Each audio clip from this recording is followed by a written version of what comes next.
काही विनोद जरा संप्रदायातलेच असतात मला सारखा.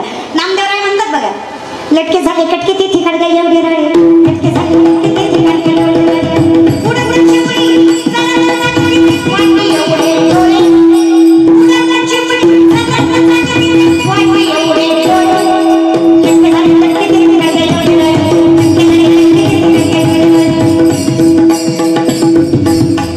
हे नामदेवरायांचे कूट अभंग. कुठून कुठून किती बी कुठले तरी कुठूनच कळत नाही त्याला कूट म्हणायचं. कूट म्हणजे खोडकर. आता काय झालं, लटक झालं कटक, लटक खोट, कटक कुटानं. नामदेवराय म्हणलं काय कलियोग आलं देवा, काय सांगायचं, राळ फुगिवलं गाडग्या इतकं फुगलं. राळ माहिती तुमच्याकडे राळ्याला काय म्हणतात? राळच म्हणतात ना. आता तू वापरत नाहीये जास्त राळ, पण आमच्याकडे एक पद्धत आहे बघा, संक्रांतीला भोगीची भाजी करतात. संक्रांतीच्या आदल्या दिवशी भोगी दिवशी भोगीची भाजी राळ्याचा भात करतात आमच्याकडं. तुमच्याकडं? आमच्याकडं माणसाला मेल्यावर जाळतात. तुमच्याकडं वेगळं काय असलं? तुमच्याकडे नाही म्हणले ना तुम्ही, मध्ये विचारलं. असंच असतंय सगळीकडे. तर ते पद्धत परंपरा वेगळी. 4 गाव सोडली की परंपरा वेगळी. तर राळ ही फुगून फुगून किती बी फुगिवलं, किती बी पाणी टाकलं तरी ते ज्वारीपेक्षा बारक, त्याच्या पुढे फुगळ तांबडं पांढरं असतं जरा राळ. माहितीये? जुन्या माणसाला माहिती असेल. तुकोबाराय म्हणले, नामदेवराय म्हणले राळ फुगिवलं गाडग्या इतकं फुगत, पण कलियुगात फुगत. ज्ञान कमी ना अहंकार. कोण नुसतं म्हणलं की नाही ताई काय कीर्तन केलं, ताई मांडपावरच. पण अक्कल ताईला पाहिजे. ज्यानं कौतुक केलं ती कुठं शहाणा आहे. ती बी युट्यूबवर कीर्तन ऐकणारा गाबाळ आहे, ते कुठं जिंदगीत नीट कीर्तन ऐकलंय. त्याच्यामुळे माणसाचं कौतुकही मनावर घ्यायचं नाही आणि माणसाचं बोलणंही मनावर घ्यायचं काही नसतं बघा. कौतुक फक्त देवाने आणि गुरूंनी करावं, बाकी कोणीच नाही. तयाचा हरिक वाऱ्या हाती माप चाले सज्जनाचे, कीर्तिमुख त्याचे. तुम्ही कर्म सत्य करा, तुम्ही नामचिंतन करा. जगानं कौतुक करायची गरज नाही. नीतिमत्ता सत्य असेल तर विश्वाचा मालक तुमचं कौतुक करतो. ते कौतुक जगाच्या मालकाचं आहे. ते सत्य आहे, ते अखंड टिकणार आहे. थांबणार त्याने करू द्या. त्याच्यासाठी अखंड चिंतन हे सत्य स्वीकारता आलं पाहिजे. या विषयाकडे ताकद आहे. गेला कधी पंढरीला, रांगेनं दर्शन घ्या, VIP न नाही. कानोपात्रा सापडत नाही VIP. रांगेनं गेला तर भेटती महाराज. रांगेनं दर्शन घेतलं तर एका झाडाची फांदी आडवी आहे बघा. त्या आडव्या फांदीला मस्तक लावल्याशिवाय पुढे जाता येत. आडवी फांदी आहे बघा दर्शन रांगेमध्ये. ती फांदी म्हणजे समाधीवर आलेलं झाड आहे कानोपात्रेच्या, त्याची फांदी आडवी आहे. तिला मस्तक लावल्याशिवाय पुढे जाता येत नाही. नामदेवराय जरा निष्ठावंत भक्त आहेत. नामदेवराय म्हणजे कटेवरीकर नाही ज्या देवाचे न घेमी तयाचे दर्शन.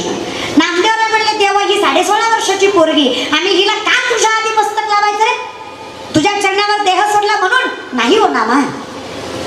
आमच्या चरणावर देह सोडला म्हणून मस्तक लावायचं नाही.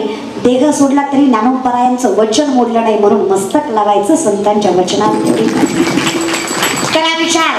कुळ पावन नाहीये, अखंड चिंतन देवाचं नामचिंतन देह कालापर्यंत ठेवलंय. आज पंढरीच्या गाभाऱ्यात आहे. मग तुम्हीच मला सांगा, जर संतती परमार्थात असेल तर कुळ पावन होणार नाही? आज वेश्येची कानोपात्र आहे. जर जगाच्या मालकाच्या दारात सामर्थ्याने स्थानापन्न असेल तर आम्ही उगच म्हणतो का धन्य माता पिता?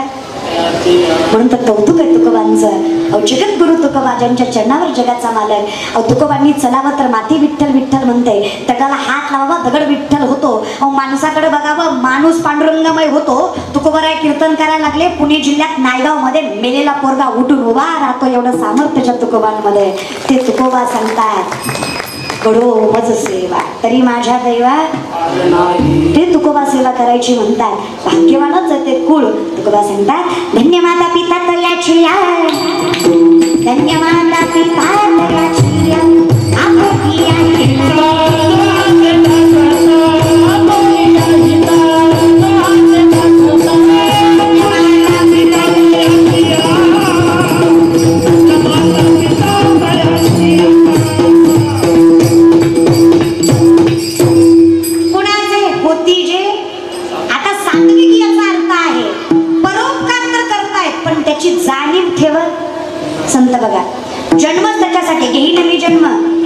तुझी चरण सेवा पण केलंय असं कधी म्हटलंय का? तुका म्हणे माझं बोल गीता देव आपुली आपळे नाही मी बोलत सखा कृपावंत वाचा त्याची माझं नाहीये हे ज्याला कळतंय होती जे माऊली सांगतात बघा जे दान देश काल पात्र पाहून दिलं जातं कुठलाही उपकार न ठेवता दिलं जातं तर दानम सात्विकम शुद्धम कुठल्याही प्रकारचा उपकार न ठेवता जे कर्म केलं जातं त्या कर्माला सात्विक कर्म म्हणलं जातं शास्त्राचं वर्णन आहे. मग सात्विक कोण? संतांनी किती केलं सांगा मला.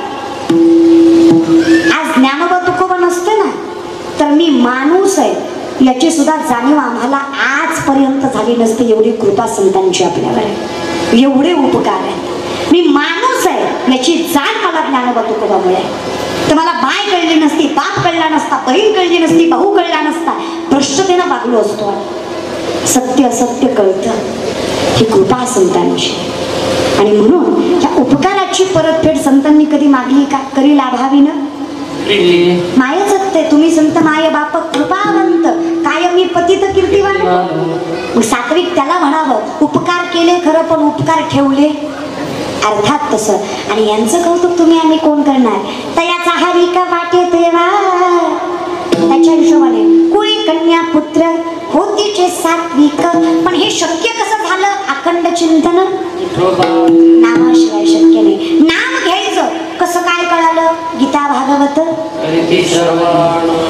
परमार्थ केल्याशिवाय कळलं ग्रंथ वाचल्याशिवाय कळलं ज्ञानेश्वरी हातात आल्याशिवाय कळलं की हे खरं आहे हे खोटं आहे. एवढं ज्याला कळालं कसं कळणार आहे?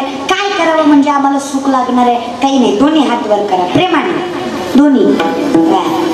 राम राम जय राजा राम राम राम जय सीताराम राम राम जय सीताराम राम राम जय राजा राम राम राम जय सीताराम राम राम जय राजा राम राम राम जय सीताराम राम राम राम राम राम राम जय सीताराम राम राम राम राम राम जय सीताराम राम राम जय राजा राम राम राम जय सीताराम राम राम जय राजा राम राम राम जय सीताराम रामचंद्र की खाली कुठे गेलं लागले? एनिवे असं घेतलं तर घ्या. असंही बोलल्यावर झोपण पण मी बोल ना.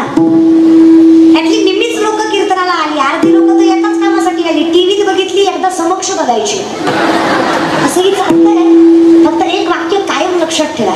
म्हणजे आम्ही पदव्या लावतो ना हे विनोदाचार्य समाज प्रबोधनकारण जे टॉकीज प्रेमन विवाह कीर्तनकारण हामकण दुष्कण फुसकण हुलकं काही खरं नाही.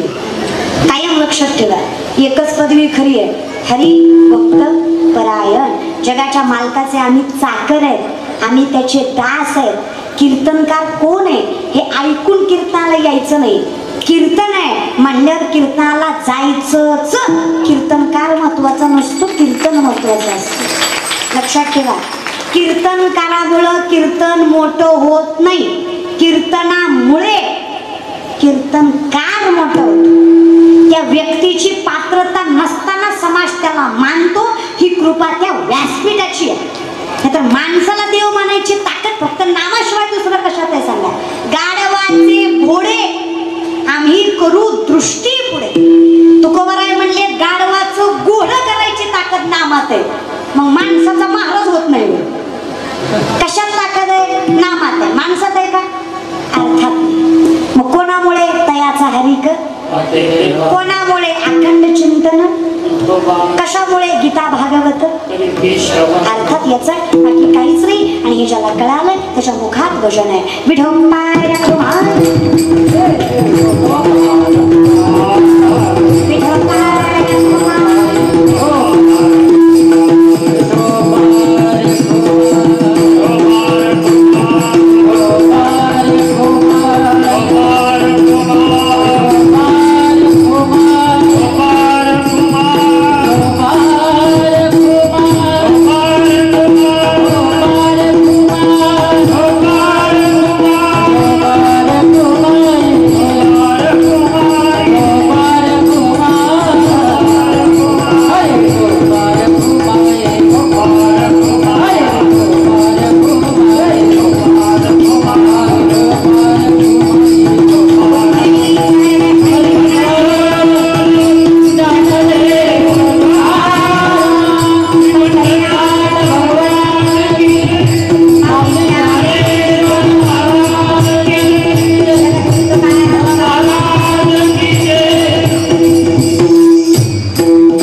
माऊली शिक्षण संस्थेच्या माध्यमातून ही कीर्तनाची जरा माझ्या पदरात पडली. भाग्यवान आहे. माऊली म्हणजे ते चालते ज्ञानाचे प्रतिबिंब, ज्ञानानं घेतलेला अवतार, ज्ञानाला फुटलेली वाचा म्हणजे साक्षात ज्ञानोबा आहे. एका वाक्यात सांगते, भगवंतापेक्षा श्रेष्ठ ज्यांचं ज्ञान आहे त्यांना ज्ञानोबराय म्हणावं ही ताकदच्या माऊलींमध्ये. त्याचं नाव शिक्षण संस्थे. महाराज ओतप्रोत ज्ञान म्हणजे ज्ञानोबराय. आणि माझा अनुभव आहे, विश्वासाने सांगते व्यासपीठावर, माझी विश्व माऊली एवढी मोठ्या मनाची आहे. माझ्या ज्ञानोबरायांनी काय किती केलं या जगासाठी हे शब्दात न सांगणारी ताकद आमची. अहो माझ्या माऊलीच्या समाधीवर कितीही माणसाने, कितीही अज्ञानाने, कोणत्याही पामराने मस्तक ठेवावं, माझे ज्ञानोबराय त्याच्या जीवनाचं सोनं केल्याशिवाय सोडत नाही. ताकद माझ्या ज्ञानोबराय. मी सायंटिफिकली सिद्ध करू शकते माझ्या ज्ञानोबराय आजही जिवंत आहे. सायंटिफिकली, सायन्सच्या दृष्टिकोनातून माझ्या ज्ञानोबराय म्हणजे नाथ संप्रदायापासून चालत आलेली संप्रदाय वारकरी सांगते. कुंडलिनी शक्ती जागृत करून ज्यांनी संजीवन समाधी घेतली वयाच्या 21व्या वर्षी. शरीरामध्ये 72,000 नाड्या, 24 नाड्या प्रधान, 3 नाड्या प्राणवाहक, इडा, पिंगला, सुषुम्ना, त्यातनं माणसाचा प्राणवायू वाहतो. पूरक क्रियेचं कुंभक श्वसनाचे 3 प्रकार. याच्यावर ज्याचा अधिराज्य आहे, 3.5 वेळेस बसली कुंडलिनी शक्ती पेंबीच्या देठापासून शरशस्त्राचं भेदन करत ब्रह्मरंध्रात जाऊन मिळते त्यावेळेस माणसाला समाधी लावायची ताकद निर्माण होते. चित्त वित्त पित्त एकत्रित ज्याचा आहे, ज्याचा शरीरावर ताबा आहे, माझ्या ज्ञानोबराय आजही या लेकराकडे सामर्थ्याने बघतात. माझी शिक्षण संस्था खूप दिलं माझ्या माऊलींनी, खूप सहन केलं. जे खळांची दया सत्कर्म रती आणि माझ्या ज्ञानोबाने इतकं मन कोणाचंच मोठं. तुम्हीच विचार करा ना, एका लेकराची आई व्हायला 18 ते 19 वर्ष वय लागतं. वयाच्या 16व्या वर्षी स्त्री नसताना अख्ख्या विश्वाचे माऊली झाले. त्यांना ज्ञानोबराय म्हणायचं काय ताकद आहे. ज्ञानोबरायांच्या सामर्थ्याने आज हे शिक्षण संस्था. धन्यवाद पिता तयाच्या. आज तुम्ही तुमचे लेकरं सामर्थ्याने तो उभं टाक करताय. भाग्यवान आहात तुम्ही. ही बुद्धी परमात्माने तुम्हाला दिली. हेच तुमच्या पुण्याचं फळ आहे, हेच तुमच्या पुण्याचा साठा आहे की तुम्ही तुमची लेकरं संप्रदायात घालताय. आज आमच्या स्वप्नील महाराजांच्या माध्यमातून अगदी गोड शिक्षण संस्था, तेवढाच नम्रतेचा दादांचा स्वभाव, तेवढं सुंदर नियोजन. आणि खरं सांगते, या शिक्षण संस्थेतली मुलं उद्या जाऊन या वारकरी संप्रदायाची तुरा सामर्थ्याने उंचवणार ही ताकद यांना याच व्यासपीठावर मिळणार. चरणावर मस्तक आहे. आज ज्या ठिकाणी मी उभा आहे उद्या त्याच ठिकाणी तुमची लेकरं उभी असणार आहे आणि तुमच्या डोळ्यामध्ये त्याविषयी आनंद अश्रू असणार आहे. आणि ती एक जरी माझी लेकरू इथं टाळ घेऊन नाचतंय, ती अशी शेजारणीला सांगत असते, अगं बघ टाळ घेऊन नाचतंय ती माझ आहे. हेच कौतुक, हाच स्वाभिमान तुमच्या आयुष्याला बळ देणार आहे. आणि हेच बळ तुमची संतती. जिथे संस्कृती आहे तिथे संतती चांगली जन्माला येते. जिथे संतती चांगली जन्माला येते तिथे संपत्तीला कमी राहत नाही. जगाचं मालक त्याचं रक्षण करते, ज्याचे पोरं वारकरी. आणि ही वारकरी परंपरा आमच्या स्वप्नील दादांच्या माध्यमातून आज सामर्थ्याने तो उभा आहे. कौतुक करावं तेवढं सुंदर नियोजन, सुंदर व्यवस्थापन या संस्थेचं आहे. भाग्यवान आहे मी, इथं उभा टाकण्याचा योग मला मिळाला आहे. खरंच काय विचार करते मी, काय श्रीमंत असतं तर मायबाप ज्यांच्या पोटी भजन करणारी लेकरं जन्माला आली, काय पवित्र असेल ते कुळ ज्यांच्या पोटी हरिपाठ म्हणणारी लेकरं जन्माला आली, आणि काय भाग्यवान असेल ती पिढी ज्यांच्या पिढीमध्ये वैष्णव निर्माण होणार आहे. कौतुक करतो मी दादा कधी.